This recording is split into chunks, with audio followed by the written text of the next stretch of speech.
comme dans les pays du Nord, il faudrait 12 planètes pour pouvoir satisfaire tous les besoins. Et la solution que vous, partisans de la décroissance, préconisez, ça serait la décroissance. Mais non, nous on est plus pour un autre type de croissance, celle d'une soutenabilité faible, d'un développement durable. Et alors ce développement durable il s'appuie sur d'une nouvelle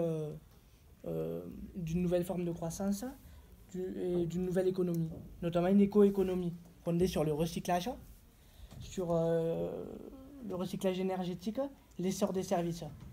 Alors sur l'emploi, directement sur la population, ça créerait de l'emploi. Donc ça, dans une hypothèse où ça fonctionnerait vraiment, ça apporterait le plein emploi.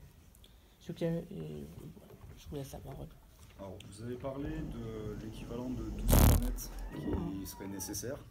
Cependant, pour arriver à l'égalité, il faudrait donc que les pays les plus riches baissent de 5% de leur croissance pendant environ 50 ans. Et il faudrait que les pays du tiers-monde y doublent. Donc c'est une solution qui n'est pas envisageable parce que ça prendrait beaucoup trop de temps et une ampleur trop compliquée à gérer. Alors, je te laisse la parole. Et donc, cette solution elle n'est pas bonne.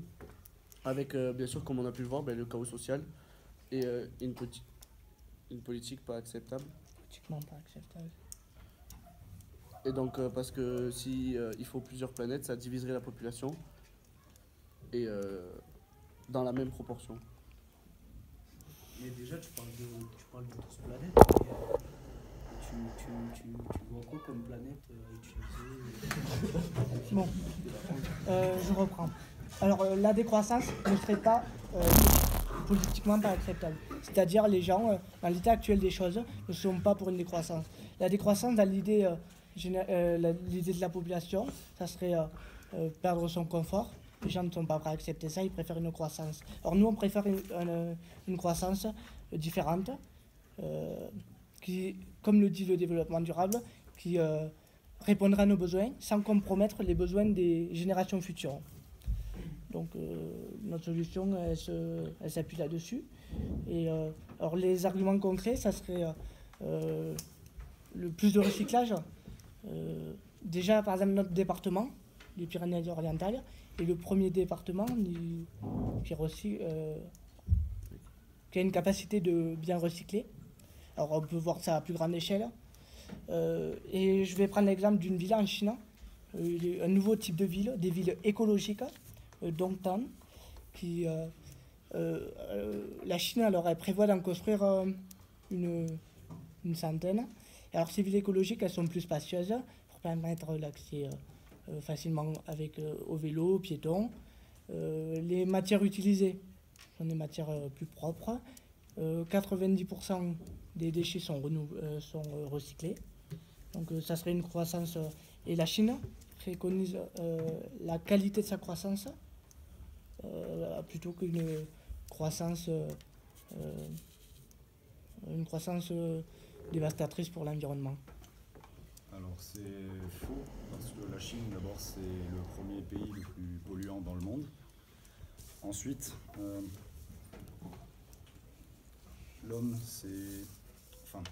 les villes qui sont déjà existantes, elles vont continuer à polluer. C'est pas la création d'autres qui vont empêcher le réchauffement climatique. Les villes qui sont déjà existantes vont continuer du coup, d'après ta logique.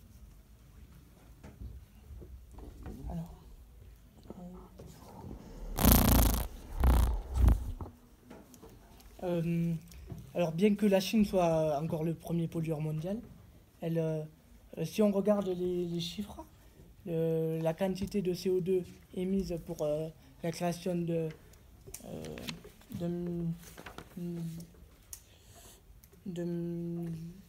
milliard, oui, 1 milliard de dollars a fortement diminué.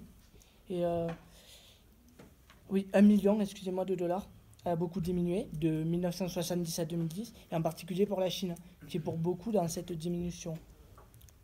Donc la Chine, on voit que la Chine fait de réels progrès. Et si on regarde la courbe de Kuznets,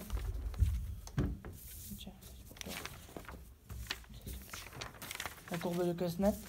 Vas-y, tu l'as. Ouais, et donc si on regarde la courbe de Kuznets, elle montre que la croissance elle serait nuisible sur un temps réduit, mais quand on regarde le revenu par habitant qui augmente, et ça entraîne des effets favorables pour l'environnement. Ce qui est le cas pour l'ensemble des pays du Nord, les pays développés. Mais ce que je comprends pas, c'est que tu parles de créer des villes, et donc de créer des villes en Chine. Mais toute construction, ça amène de la consommation et de la pollution. Parce que à chaque fois, il faut construire, il faut utiliser des ressources. Et je crois qu'il faut plutôt essayer de maintenant les économiser plutôt que continuer à construire et à consommer. Parce que de plus, la consommation de ressources, d'après l'OCDE, pourrait doubler dans 20 ans. Donc la nécessité de trouver d'autres manières est obligatoire.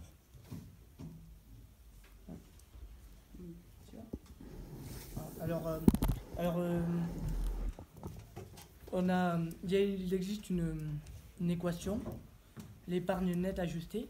Cette équation, je vais vous l'expliquer, elle consiste à montrer que les capitaux sont substituables entre eux, c'est-à-dire les ressources que vous voulez préserver, selon cette équation, seraient substituables. Par exemple, la création d'un capital humain, technologique, pourrait à terme contribuer à la substitution des ressources naturelles, du capital naturel qui est endommagé. Ouais, mais les différents capitaux, pour moi, ils sont pas substituables, ils sont plutôt complémentaires. Le capital naturel détermine le bien-être de la population et est constitué d'éléments vitaux pour le maintien des grands équilibres écologiques et donc il ne peut pas être remplacé. Alors je reviens sur le bien-être de la population. Alors la création de capital humain ou même intellectuel, en dépit du capital naturel, toujours l'équation de l'épargne nette ajustée. Si les gens sont mieux éduqués, seront plus sensibilisés à l'environnement, ce qui pourrait permettre à terme ces gens plus instruits vont diminuer sûrement leur empreinte écologique, consommer moins, consommer différemment. Donc, et après je reviens sur... Même on a pu voir que les gens ils deviennent de plus en plus soucieux de l'environnement et que la consommation énergétique elle baisse constamment. Par exemple, elle est de 40% depuis 1980 et on estime même une baisse de 1,8% par an de 2003 à 2030, ce qui montre que les gens ils prennent conscience de ça. Alors, d'abord, il y a un effet qui s'appelle l'effet rebond, qui montre que la production, son augmentation avec le capital technologique, ça n'a pas eu l'effet estompé comme vous pouvez considérer, qui est de baisser les consommations en énergie. En fait, elle a l'effet inverse puisqu'elle va augmenter. On le voit avec la création de l'informatique qui avait pour but de diminuer la consommation de papier et qui n'a en fait que fait l'améliorer et provoquer une demande encore plus grosse. Oui, mais à ça, on peut y répondre par l'économie circulaire, qui consisterait à... Alors, ça repose sur le recyclage. Au lieu de jeter, on peut envisager une autre consommation. Par exemple, on va prendre un exemple plus concret. Les batteries d'iPhone, qu'on ne peut pas changer, qui au bout d'un certain nombre de recharges perdent leur capacité. Ainsi, nous, avec cette économie circulaire, on veut continuer à produire, mais produire intelligemment. C'est-à-dire un nouveau mode de production.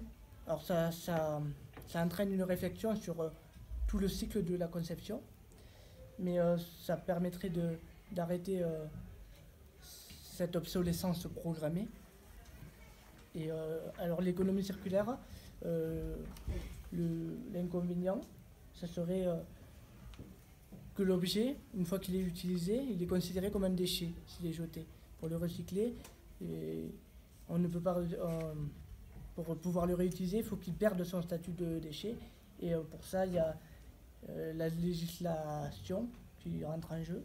Et il y a des lois qui sont en cours pour changer cela. On arrive pile poil à la fin du débat, du premier round.